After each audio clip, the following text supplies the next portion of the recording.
Diddy. Finally arrested, huh? Finally arrested. The big bad Diddy man is finally arrested. We can all sleep safe and sound. Nobody's gonna be, hurt with baby oil anymore. The big bad wolf has been locked up in the zoo. The candy man is gone. Satan has been snatched out of hell and been thrown behind bars and all that. The big bad wolf Diddy. Let me tell you something.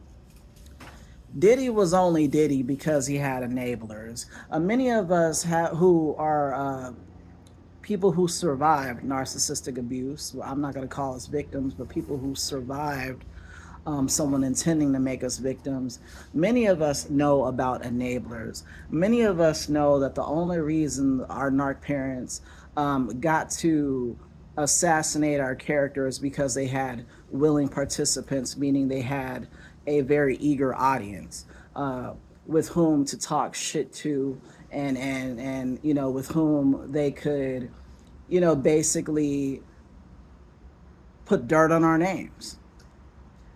A narcissist can never ever do anything by themselves.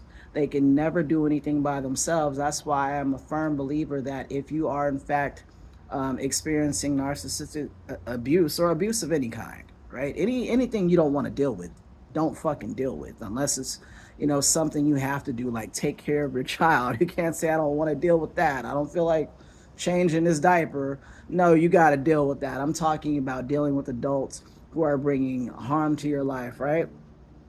If you have any kind of abuse like that, you have to cut that person off. But you know who else you cut off?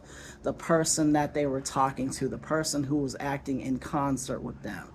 I will believe the whole Diddy saga is over when they catch all the people who enabled Diddy. Because those people are still out there. They're bad to their core.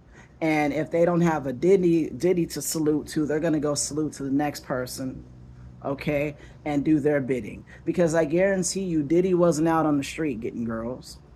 Girls were brought to him. And who was the person bringing the girls to him? Diddy wasn't out on the street getting men. Men were brought to him. And who was the person bringing the men to them? When you go and you're around your family, let's say for a family reunion, right? Do you think that your whole family perceiving you one way is due to just your narc parent?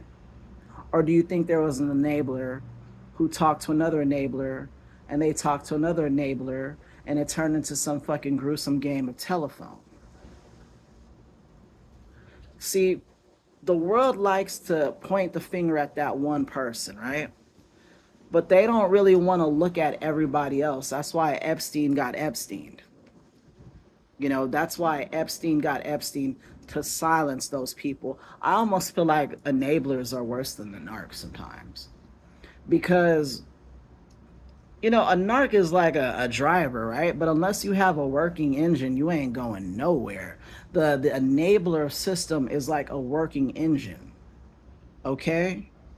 And the supply they get is the fuel. You are the supply they get. That's why you have to cut off the whole system. You got to step out the car, get away from the driver, get away from the engine, get away from the wheels, get away from the gas tank, all that. You got to get away from all that. We look at these people like Diddy and we think, okay, that's the person to point our finger at. But every day we're dealing with little micro Diddies in our mothers, in our fathers, people who exploit us, people who enjoy the power they have over us. People who enjoy pulling the strings, controlling the perception of us. All narcissists are little baby Diddies. All of them.